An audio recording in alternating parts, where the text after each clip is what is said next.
disiarkan secara tidak langsung dari Batas Tenggara Republik Indonesia. Inilah obrolan Batas. Selamat menyaksikan. Assalamualaikum warahmatullahi wabarakatuh. Selamat pagi, siang, sore, malam, tergantung kapan Anda menonton. Jumpa lagi di obrolan Batas. Bukan cerita horor, bukan juga cerita cinta, tapi cerita tentang kita di batas negeri. Teman-teman, saat ini saya sedang bersama seorang guru di perbatasan Indonesia dengan Malaysia, tepatnya Entikong dengan Tebedu, Kabupaten Sanggau dengan Serian, Kalimantan Barat dengan Sarawak, Malaysia. Nah, beliau ini guru di salah satu sekolah ya, jadi sekolah menengah, tepatnya SMK di Entikong, juga di saya juga ya. Ya, yang di saya nggak usah disebut lagi. Oh, saya nggak usah. Karena tema kita pada hari ini kan Perbatasan ya. Kita adalah guru perbatasan. Perbatasan. Oke, jadi beliau ini guru bahasa Inggris di perbatasan.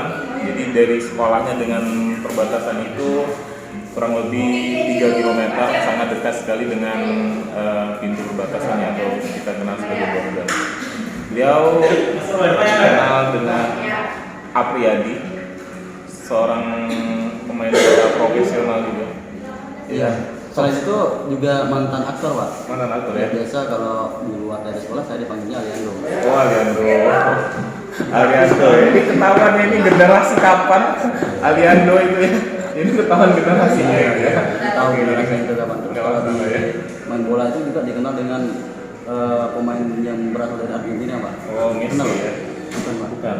Iya. Oh, ini Maradona, Pak. Oh, kira ini Neymar. Oh, Maradona ya. Neymar bukan dari Argentina, Pak. Oh, bukan ya? Iya. Oh, bukan ya. Oh. Ada dari sebelahnya kampung saya, Pak. Dari Munyau ada, Pak. Neymar, Pak. Neymar ya. Jadi Neymar itu dari Brazil ya. Jadi saya lupa ya. Jadi apa, Pak? Ngomong, Pak? Nah, ini kan hari ini, Pak. jadi kan terkait dengan obrolan ini sebelumnya saya sudah ngobrol dengan seorang guru bahasa Indonesia, Pak Marcel Apyudi, kemudian ngobrol juga dengan guru PKN Heri Hermanto. Oh iya, Pak Heri Hermanto, Pak ya? Kebetulan saya juga pernah nonton, Pak. Iya. Kebetulan sangat menarik, Pak. Nah, pada saat ini tidak sengaja bertemu dengan guru bahasa Inggris, yaitu Pak Apriyadi ini. Nah, bilang nih Pak, sudah kalau nggak salah sudah sekitar 5 tahun lebih ya mengajar di perbatasan. Kemudian selama mengajar itu,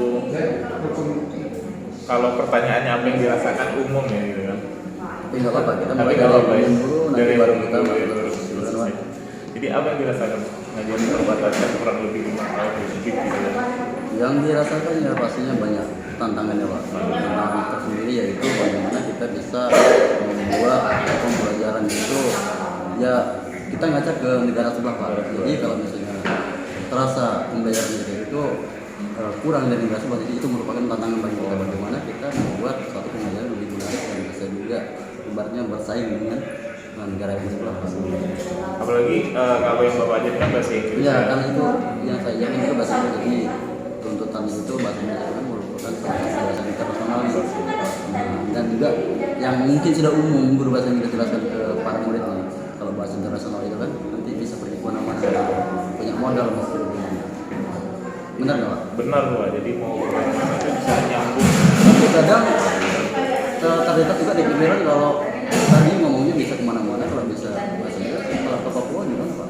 Kalau Papua bisa juga ke Papua Nugini ya. Jadi di Papua Nugini itu kan mungkin bahasa Nugini dan menggunakan bahasa Inggris ya. Jadi mau jalan-jalan di perbatasan di Merauke ya. Jadi seperti itu. Ya. Oke, selama 5 tahun mengajar tentu ada ini ya, ada hal-hal yang menjadi kendala. Karena bahasa Inggris untuk saya pribadi, bahasa Inggris itu salah satu mata pelajaran yang saya perlu ekstra belajar yang lebih gitu kan untuk bisa mempelajari gramarnya, kemudian mempelajari hal-hal lain juga kan. Itu berarti kayak kendala intern dalam diri saya sendiri itu ya masih banyak sih, masih harus belajar. Ya namanya kita manusia pasti banyak kekurangan sendiri sembari mengajar dan hidup kita juga belajar. Ya belajar sekarang juga kalau menurut tuntutan belajarnya sekarang orang nggak harus kita guru. Kalau zaman dulu kan ibaratnya guru itu nggak ada aku kan, Pak. Dan mungkin saya rasa bapak sendiri juga udah tahu Kalau sekarang kita lebih tepatnya ke mentor ya Pak. Ya mentor atau instruktur aja, jadi kita bisa mengarahkan bimbing nanti sampai bisa. Karena terkait dengan kondisi juga, jadi tidak bisa tetap muka full ya, jadi tatap muka juga terbatas untuk baru-baru ini. Kalau sebelumnya kan full online gitu ya, atau pemberian tugas, tapi pemberian tugas yang tertulis. Nah, ini kan kemarin ada tes P3K ya, ikut tesnya. Saya nggak ikut tes Pak, soalnya yang pertama untuk kuota SMK sendiri di gambar itu nggak ada Pak dalam P3K. Nah, untuk jenjang SMK Jenjang SMK PPNS ada masih. Oh, yang bahasa Inggris ya. Untuk di SMK yang saat ini Bapak mengajar di Antikon ini kan sekolah negeri. Ini udah ada formasi bahasa Inggris? Sama sekali di seluruh kabar Pak. Seluruh kabar. Jadi kalau kita lihat dari SMK-nya sendiri, guru bahasa Inggris yang pegawai negeri atau ASN? Iya, itu dia Pak. Kemarin mungkin ada informasi kalau pengadaan P3K itu kan dilihat dari misalnya tidak ada BPJS di kapal tersebut. Kalau SMK negeri sendiri ada 3 ada 13 karena satunya sudah dia SMK negeri yang di Antikon ini yang jumlah siswanya kurang lebih 800 siswa, tetapi guru bahasa Inggris yang ASN-nya cuma 1. Dan untuk formasi P3K tahap 1 kemarin itu tidak ada. Guru bahasa Inggris tidak ada formasi di situ ya. Nah, teman-teman bisa bayangkan tuh, sekolah dengan 800 siswa, guru bahasa Inggris yang ASN cuma 1. Tetapi di formasi P3K tahap 1 itu tidak ada formasi guru bahasa Inggris. Jadi mungkin ada teman-teman. Iya, dari Mas Tony ada barangkali gitu kan, ini ditonton oleh teman-teman yang mungkin bisa memberikan menampung aspirasi ini gitu kan. Nah, kan ini kan ada peluang di tahun 2 nih ya. Nah, siapa tahu nanti ada formasi guru bahasa Inggris di SMK Negeri 1 Antikon ya. Guru bahasa Inggris dengan 800 siswa gitu. Mungkin bisa juga membantu teman-teman ini gitu kan, yang guru bahasa Inggris yang masih honorer ini. Ya kan? Seperti itu. Jadi harapannya mungkin seperti itu ya.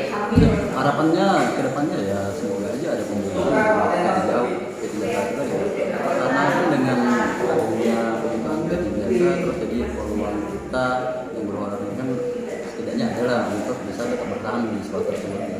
Dan ini juga kan untuk keberlangsungan dari sisi guru itu sendiri dengan kegiatannya. Jadi bisa fokus untuk mendidik ya, bisa fokus dari perencanaan pembelajaran, pelaksanaan sampai evaluasi atau refleksi pembelajaran. Jadi bisa fokus. Nah, sementara kalau masih honor kan kita tahu sendiri bagaimana kondisi honor kita di daerah gitu kan, apalagi daerah perbatasan ini. Nah, kemudian kalau tips ini kan ada anak-anak yang usia SMA, SMP gitu kan. Kalau tips untuk bisa cepat berbahasa Inggris ada nggak? Tips dan triknya itu selalu yang pertama itu ya selalu Banyak praktek. Ya iya, kalau dan juga harus dikasih motivasi yang benar-benar gitu. Jadi kan misalnya dari orang tua juga langsung ya orang tua. Jadi orang tua tambah dianya juga bahasa Inggris jadi bisa cepat di sana. Bahkan kalau misalnya ngomong di rumah bahasa Inggris terus kadang misalnya teman-teman dibandingkan nanti lagi untuk belajar praktek sendiri sekarang udah bisa dia Pak. Nah tinggal itu tadi gimana dia bisa menguatkan diri itu dengan baik. Dan ketika kita sebagai ini ya kita mengerti sebenarnya anak itu memotivasi ya. Jadi intinya pertama praktek ya. Ya, jadi kita dapat kata-kata atau kata-kata lah ya dalam bahasa Inggris, kemudian kita paham kalimatnya, kita coba praktekkan baik dengan orang terdekat lah, mungkin di rumah juga dengan saudara atau bapak ibu gitu kan, walaupun terkadang terkesan aneh ya, tapi kalau kita biasakan insya Allah nanti orang-orang rumah juga terbiasa ya. Tergantung mindset seseorang itu mulai aja itu aneh atau enggak. Kalau kitanya nggak masalah sih ya enggak, karena itu bukan tujuannya yang nanti pasti kita sendiri kan. Bagian dari proses belajar ya, walaupun grammarnya tidak sesuai dengan semestinya ya, tidak apa-apa ya. Ya, nggak apa-apa. Untuk tahap awal nggak apa-apa, it's okay lah. Karena it's English, so much practice. Jadi harus banyakin praktek. Praktek di rumah, nanti di sekolah sama teman-teman praktek, nanti di kelas bahasa Inggris juga praktek juga kalau bisa ya.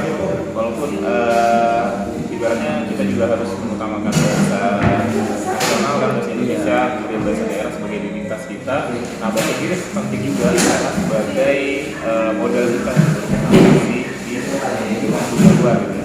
Iya, betul Pak. Dan juga untuk hal-hal yang untuk pekerjaan juga kalau bisa karena di setiap ini interaksi apapun itu baik dia butuh seorang yang bisa bahasa Inggris untuk memberikan guna hal yang lain. Apalagi kalau di Antikum ini kan daerahnya benar-benar sangat dekat dengan perbatasan. Jadi potensinya ke depan juga sekarang sudah dibuat 2 jalur. Dan ini teman-teman Pergotali juga ini berada di dekat border gitu kan. Sudah ada kafe ya, lokale gitu kan. Nah jadi nanti ke depannya mungkin juga akan ada hal-hal lain. Nah jadi perlu kompetensi terkait dengan kemampuan berbahasa asing gitu kan, untuk membantu anak-anak kita juga agar dapat bersaing dengan orang-orang dari luar gitu kan, seperti itu. Nah ini terakhir nih, seandainya Pak Fendi ketemu dengan Mas Nadiem, karena Mas Nadiem kan Mas Nadiem itu Pak? Menteri Pendidikan Oh iya, Menteri Pendidikan. Apa yang ingin disampaikan? Nah, Nadiem tadi itu kan banyak aja Pak.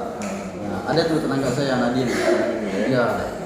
Terus kalau yang Nadiem ini berarti Nadiem Makarim. Nadiem Makarim ya. Kan biasa dipanggil dengan Mas Nadiem. Mas Nadiem. Oke. Nah, apa yang ingin disampaikan? Kalau saya ketemu nih, yang mau disampaikan, yang pertama yang mau saya sampaikan adalah saya ucapkan salam dulu di sini Pak. Ya. Terus ya pastinya itu harus mempunyai salah satu apa namanya wawasan lagi dalam masalah pendidikan karena pendidikan Indonesia ya seperti yang kita tahu ini pertama khususnya di pendidikan ya apakah tidak ada kayak ibaratnya perlakuan khusus nih kayak waktu zamannya SBY itu kan ada Pak. Nah kayak ada maksudnya dengan walaupun gaji yang enggak seberapa tapi mereka dapat kesempatan dari yang bisa sudah mempunyai NPTK kan. Nah jadi dengan hal-hal yang seperti itu kan berarti menambah motivasi dan semangat untuk guru tersebut dalam mengajar Pak. Benar nggak Pak? itu harapannya seperti itu ya. Jadi intinya ke kesejahteraan dulu ya. Kesejahteraan. Jadi walaupun saat ini sudah ada salah satu gerakannya kan rekrutan Ya, rekrutan P3K dan juga ini Pak, saya masih melihat ada kenyanyian di situ. Hampir mirip dengan PNS juga jadinya kan. Biasanya kalau yang nggak lolos tahap pertama, sedangkan yang mampu di situ, nggak lolos tahap kedua, dan orang dari luar bisa masuk. Nah itu kan kayak gimana ya? Nggak tepat juga Pak. Kan ibaratnya misalnya kalau ada masih di honor yang memang udah lama di situ sampai belasan tahun, tapi ternyata nggak lolos sampai tahap 2 tahap 3 dan ada orang lain masuk, otomatis dianya geser ya. Untuk hak apa namanya ya? Berarti itu salah satu apresiasi lah, Ya. apresiasi yang sudah mengabdi di situ sampai beberapa tahun ya kan. Salah satu bentuk apresiasinya ya diprioritaskan untuk kemudian diangkat menjadi pendidikan. Nah, formulasi yang mendukung itu. Yang dengan itu, caranya ya udah kalau dia tidak di masa jabatan aja Pak menurut saya. Untuk tesnya ya mungkin bisa formalitas saja. Tapi begitu dia sudah diangkat, ya dikasih pelatihan seperti itu. Jadi untuk pengembangan Profesinya profesiannya juga. ibaratnya kualitasnya nanti akan sesuai dengan yang Arwah diharapkan. ini juga yang diharapkan. Oke, terima kasih Pak Freddy. Insyaallah nanti akan ketemu lagi di kesempatan berikutnya. Jadi teman-teman, Pak Freddy ini alumni dari IKIP PGRI Pontianak, ya, prodi bahasa Inggris. Jadi kalau teman-teman yang mungkin saat ini merindukan beliau dapat menonton di channel YouTube ini, channel YouTube-nya Eko Ginanjar Robi dalam konten obras obrolan batas. Oke. Terima kasih Bang Freddy. Terima kasih. Assalamualaikum warahmatullahi wabarakatuh.